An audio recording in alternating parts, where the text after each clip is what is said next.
അത് സാധാരണ സഹായമാകട്ടെ അസാധാരണ സഹായമാകട്ടെ. ഇതുകൊണ്ട് തന്നെ ഇതാണ് റബ്ബുൽ ആലമീൻ എന്ന ആശയത്തിൽ ഈ പറഞ്ഞ ആശയം കൂടി ഉൾക്കൊള്ളുന്നുണ്ട്. സഹാബത്തിന്റെ ജീവിതം പരിശോധിച്ചു നോക്കിയാൽ നമുക്ക് കാണാൻ കഴിയും, ധാരാളം പ്രാർത്ഥനകൾ സഹാബത്ത് നബി സല്ലല്ലാഹു അലൈഹി വസല്ലമയിൽ നിന്ന് പഠിച്ച ധാരാളം ദുആകൾ അവർ ചെയ്യാറുണ്ട്. ഉദാഹരണമായി കക്കൂസിലേക്ക് പ്രവേശിക്കുമ്പോൾ എന്ത് ചൊല്ലണം, ഇതിനുള്ള ദുആ, പ്രത്യേകമായ ദുആ. കക്കൂസിൽ നിന്ന് പുറത്തിറങ്ങുമ്പോഴുള്ള ദുആ, ഭക്ഷണം കഴിച്ചതിന് ശേഷമുള്ള ദുആ, ഉറങ്ങാൻ പോകുമ്പോഴുള്ള ദുആ, ഉണർന്നാലുള്ള ദുആ. ഇങ്ങനെ ഒരാളുടെ നിത്യജീവിതത്തിൽ വരുന്ന ധാരാളം ദുആകൾ നബിയിൽ നിന്ന് പഠിക്കുകയും സഹാബത്ത് അത് പ്രാവർത്തികമാക്കുകയും സഹാബത്തിനെ തുടർന്ന് താബിഈങ്ങളും അത് പ്രാവർത്തികമാക്കിയിട്ടുണ്ട്. ഇതേ സഹാബത്ത് തന്നെ അവർക്കൊരു പ്രതിസന്ധി ഘട്ടം വരുമ്പോൾ എന്തായിരുന്നു ചെയ്തിരുന്നത്? അതേ സമയത്ത് റസൂലിന്റെ അടുത്ത് വന്നിട്ട് അവർ പറയുകയാണ്, വലൈസാലനാ ഇല്ലാ ഇലൈകാ ഫിറാറുനാ വൈനാ ഫിറാറുന്നാസി ഇല്ലാ ഇലർ റസൂലി.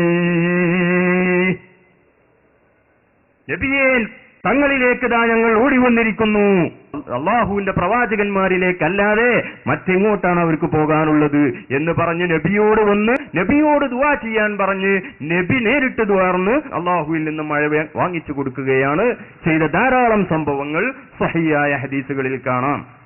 മഹാനായ അബൂ ഹുറൈറ റളിയല്ലാഹു അൻഹു, അദ്ദേഹം എപ്പോഴും നബിയുടെ കൂടെ ഉണ്ടാകുന്ന വ്യക്തിയാണ്. അദ്ദേഹം നബിയിൽ നിന്ന് ധാരാളം ഹദീസുകൾ കേട്ട വ്യക്തിയാണ്. ഒരിക്കൽ നബിയോട് പറഞ്ഞു, നബിയെ, തങ്ങളിൽ നിന്ന് ധാരാളം ഹദീസുകൾ ഞാൻ കേൾക്കുന്നു, പക്ഷേ അതൊക്കെ ഞാൻ മറന്നു പോകുകയാണ്. അതുകൊണ്ട് മറവിക്ക് ഒരു മരുന്ന് തങ്ങൾ ഇപ്പോൾ നൽകണം. മറക്കുന്നതിന് ഒരു മരുന്ന് ഇന്ന് ലോകം എത്ര പുരോഗമിച്ചിട്ടുണ്ടെങ്കിലും മറവിക്കൊരു മരുന്ന് കണ്ടുപിടിച്ചിട്ടില്ല. അതൊരു മരുന്ന് കുടിച്ചാൽ പിന്നെ അയാൾ മറക്കന്നല്ല മരണം വരെ. അങ്ങനത്തെ ഒരു മരുന്നുണ്ടോ? ഇല്ല. ആ മരുന്നാണ് നബിയോട് ആവശ്യപ്പെടുന്നത്. ആര്? എപ്പോഴും കൂടെ ഉണ്ടായിരുന്ന മഹാനായ അബൂ ഹുറൈറ റളിയല്ലാഹു അൻഹു. റസൂൽ എന്തേ പറഞ്ഞു? മറവിക്ക് മരുന്നോ? അലൈസല്ലാഹു ബികാഫിൻ അബ്ദഹു, അല്ലാഹു പോരെ അടിമക്ക് അല്ലാഹുവിനോട് ചോദിച്ചോ എന്ന് റസൂൽ പറഞ്ഞോ? ഇല്ല. റസൂൽ പറഞ്ഞു, ഉബ്സുത്ത് റിദാഅക. ഇമാം ബുഖാരി ഉദ്ധരിക്കുന്നു. ആ മുണ്ടൊന്ന് ഇങ്ങോട്ട് നീട്ടൂ. അപ്പൊ അബൂ ഹുറൈറ റളിയല്ലാഹു അൻഹു മുണ്ട് നീട്ടുകയാണ് റസൂലിന്റെ ഹളറത്തിലേക്ക്. റസൂൽ എന്ത് ചെയ്തു? 3 പ്രാവശ്യം ഇങ്ങനെ വാരിയിട്ട് ഈ മുണ്ടിലേക്ക് ഇട്ടു. എന്താണ് വാരുന്നത്? വാരിയിട്ട് മുണ്ടിലേക്ക് ഇട്ടിട്ട് ഫളുമ്മഹു, അതൊന്ന് കൂട്ടിപ്പിടിച്ചോ എന്ന് പറഞ്ഞു. അപ്പൊ മഹാനായ അബൂ ഹുറൈറ റളിയല്ലാഹു അൻഹു ഈ മുണ്ടിൽ ഒന്നും കാണുന്നില്ല, അതിങ്ങനെ കൂട്ടിപ്പിടിക്കുകയാണ്. അതിന് ശേഷം അബൂ ഹുറൈറ റളിയല്ലാഹു അൻഹു പറയുന്നു, ഫമാ നസീതു ബഅദഹു ശൈആ, ഇത് ചെയ്തതിന് ശേഷം യാതൊന്നും ഞാൻ മറന്നിട്ടില്ല. മറ്റൊരു സഹാബി കുതിരപ്പുറത്തിൽ നിന്ന് വീഴുന്ന പ്രശ്നം, യാത്ര, എപ്പോഴും യാത്ര, അന്ന് പ്രത്യേകിച്ചും യുദ്ധമായതുകൊണ്ട് എപ്പോഴും യാത്ര ചെയ്യേണ്ടി വരും. ഞാൻ കുതിരപ്പുറത്തിൽ നിന്ന് വീഴുകയാണ് നബിയേ എന്ന് റസൂലിനോട് ആവലാതി പറഞ്ഞപ്പോൾ റസൂല് അദ്ദേഹത്തിനെ ഒന്ന് കൊട്ടി അദ്ദേഹത്തിന് വേണ്ടി ദുആ ചെയ്യുകയാണ്. ഈ വ്യക്തി പിന്നെ കുതിരപ്പുറത്തിൽ നിന്ന് വീണിട്ടില്ല. മഹാനായ സലമത്ത് ഇബ്നുൽ അക്വ റളിയല്ലാഹു അൻഹു, യുദ്ധത്തിൽ അദ്ദേഹത്തിന് വലിയ മുറിവേറ്റ്, എല്ലുപൊട്ടി ഞരമ്പുകളെല്ലാം മുറിഞ്ഞ് ഇപ്പോൾ മരണപ്പെടുമെന്ന സ്ഥിതിക്കെത്തിയ നിലക്ക് വലിയ മുറിവ് പറ്റിയ സലമത്ത് ഇബ്നുൽ അക്വ റളിയല്ലാഹു അൻഹു എന്താണ് ചെയ്യുന്നത്? ഇലാ ഹളറത്തി റസൂലില്ലാഹി സല്ലല്ലാഹു അലൈഹി വസല്ലം, നബിയുടെ ഹളറത്തിലേക്ക് വന്നിട്ട് പറയുകയാണ്. ഈ മുറിയെക്കുറിച്ച് നബിയോട് ആവലാതി പറയുന്നു. റസൂൽ എന്താ ചെയ്ത്? ഹോസ്പിറ്റലിൽ പോയെന്ന് പറഞ്ഞോ? ഇല്ല. 3 പ്രാവശ്യം അവിടെ ഊതിയിട്ട് ആ മുറി സുഖപ്പെടുത്തുകയാണ്. ഞാൻ പറഞ്ഞു വരുന്നത്, നിസ്കാരത്തിന് ശേഷമാകട്ടെ മറ്റു സ്ഥലങ്ങളിലാകട്ടെ ഒക്കെ നബിയിൽ നിന്ന് പഠിച്ച ദിക്റുകൾ ചൊല്ലുന്ന ഈ സഹാബത്ത് പ്രത്യേക പ്രതിസന്ധി ഘട്ടങ്ങൾ വരുമ്പോൾ അവിടെ ദിക്ർ ചൊല്ലിയിട്ട് അള്ളാഹുവിനോട് പറയുകയല്ല ചെയ്യുന്നത്, നബിയുടെ ഹളറത്തിലേക്ക് ചെന്ന് നബിയോടാണ് പറയുന്നത്. എന്തുകൊണ്ട്? അള്ളാഹു സൃഷ്ടികൾക്ക് ചെയ്യുന്ന സഹായങ്ങൾ മറ്റു മുഖേനയാണ് നൽകുന്നത്. സാധാരണ സഹായങ്ങൾ സാധാരണ മനുഷ്യർ മുഖേനയും അസാധാരണ സഹായങ്ങൾ അസാധാരണ മനുഷ്യർ മുഖേനയും നൽകുക എന്നതാണ് അള്ളാഹുവിന്റെ പദ്ധതി.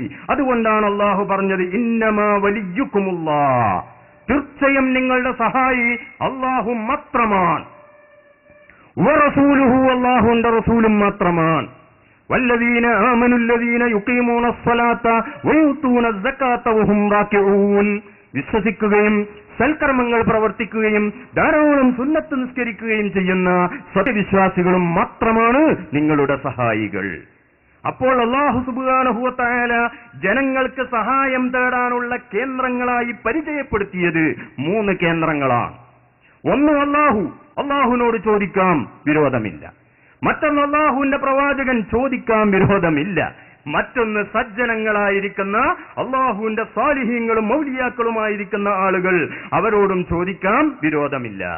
മഹാനായ ഇമാം ഫഖ്റുദ്ദീൻ റാസി റഹ്മഹുല്ലാഹ് അദ്ദേഹത്തിന്റെ തഫ്സീറിൽ പറഞ്ഞത് കാണാം, ഒരു വലിയിൽ നിന്ന് പ്രതീക്ഷിക്കപ്പെടുന്ന ഗുണങ്ങൾ 2ആണ്. ഒന്ന് ഉപകാരങ്ങളൊക്കെ വലിച്ചുകൂട്ടുക, മറ്റൊന്ന് ഉപദ്രവങ്ങളൊക്കെ തട്ടിക്കളയുക. ഇനി സ്വഹാബത്തിന്റെ ജീവിതമെടുത്ത് ഞാൻ ഉദാഹരണത്തിന് വേണ്ടി പറഞ്ഞതാണ്. ഇനി റസൂലിന്റെ മരണശേഷം പരിശോധിച്ചു നോക്കിയാലോ, മഴയില്ലാത്ത സമയത്ത് ഒരാൾ റസൂലിന്റെ ഖബറിങ്ങൾക്ക് എന്നിട്ട് പറയുകയാണ്, യാ റസൂലല്ലാഹ് ഇസ്തസ്ഖിലി ഉമ്മത്തിക ഫഇന്നഹും ഖദ് ഹലകൂ. ഇത് വഫാത്തിന് ശേഷം. ഞാൻ നേരത്തെ പറഞ്ഞതൊക്കെ ജീവിതകാലത്താണ്. വഫാത്തിന് ശേഷം ഖബറിങ്ങൾ ചെന്നിട്ട് മഴയില്ലാത്ത സമയത്ത്, ജീവിതകാലത്ത് മഴയില്ലാത്തപ്പോൾ റസൂലിന്റെ അടുത്തേക്കാണല്ലോ പോയത്. മരണശേഷം അതാ റസൂലിന്റെ ഖബറിങ്ങൾ വന്നിട്ട് ഇസ്തസ്ഖിലി ഉമ്മത്തിക ഫഇന്നഹും ഖദ് ഹലകൂ യാ റസൂലല്ലാഹ്, പ്രവാചകരെ തങ്ങളുടെ ഉമ്മത്തിന് വേണ്ടി ഒന്ന് അല്ലാഹുവിനോട് മഴ ചോദിച്ചു വാങ്ങിത്തരണം. കാരണം ഫഇന്നഹും ഖദ് ഹലകൂ, അവരൊക്കെ മഴയില്ലാതെ ബുദ്ധിമുട്ടി നശിക്കാനടുത്തായിരിക്കുന്നു, നശിച്ചിരിക്കുന്നു, അതുകൊണ്ട് മഴ വേണം എന്ന് പറഞ്ഞ് റസൂലിന്റെ ഖബറിൽ പോയി റസൂലിനോട് മഴ ആവശ്യപ്പെടുകയാണ്. സ്വഹീഹായ ഹദീസിൽ വന്നിട്ടുണ്ട്. ഇത്രയും സംഭവങ്ങൾ ഉണ്ടായിരിക്കെ ഇതിൽ നിന്ന് നാം മനസ്സിലാക്കേണ്ടത് എന്താണ്? ഈ സഹായങ്ങളൊക്കെ നൽകുന്ന അല്ലാഹു തന്നെയാണ്. ഒരു പിതാവ് തന്റെ മകനോട് പറയുകയാണ്, എന്താ പറയുന്നത്? ഈ മകൻ പുറത്തുള്ള ആരെത്തുന്നോ പൈസ കടം വാങ്ങി. അപ്പൊ ഈ പിതാവ് തന്റെ കുട്ടിയെ നിർദ്ദേശിക്കുകയാണ്, നിശ്ചയം നിന്റെ സഹായി വാപ്പയാണ്, ചോദിച്ചോളൂന്നോ ചോദിക്കരുതെന്നോ നീ എന്റെ ബാക്കി വരിക. നിശ്ചയം നിന്റെ സഹായി വാപ്പയാണ്, ചോദിച്ചോളൂ. നിശ്ചയം നിന്റെ സഹായി ഉമ്മയുമാണ്, ഉമ്മയോടും ചോദിച്ചോളൂ. നിശ്ചയം നിന്റെ സഹായി ജ്യേഷ്ഠനുമാണ്, ജ്യേഷ്ഠനോടും ചോദിച്ചോളൂ. ഇവരോടെ ചോദിക്കാവൂ, പുറത്തുള്ള ഒരാളോട് ചോദിക്കരുത്. ഇതേപോലെയാണ് അള്ളാഹു പറയുന്നത്, നിശ്ചയം നിങ്ങളുടെ സഹായി അള്ളയാണ്, ചോദിച്ചോളൂ. ചോദിക്കരുത് നീ അവിടെ വരൂ. നിശ്ചയം നിങ്ങളുടെ സഹായി റസൂലാണ്, ചോദിച്ചോളൂ. സഹായിക്കും, ചോദിക്കരുത്, അങ്ങനെ വരുമോ? നിശ്ചയം നിങ്ങളുടെ സഹായി സത്യവിശ്വാസികളുമാണ്, ചോദിച്ചോളൂ. ചോദിക്കരുത് അവിടെ വരൂലല്ലോ. സഹായിക്കും, ചോദിക്കാൻ പാടില്ല. ഇങ്ങനെ ഒരു ആയത്ത് ഖുർആനിൽ പറയില്ലല്ലോ. പിന്നെ എന്ത് ഖുർആൻ അങ്ങനത്തെ ഖുർആനാവുള്ളൂ? അതുകൊണ്ട് ചോദിച്ചോളൂ എന്ന് തന്നെ അതാണ് സഹാബത്ത് ചോദിച്ചത്.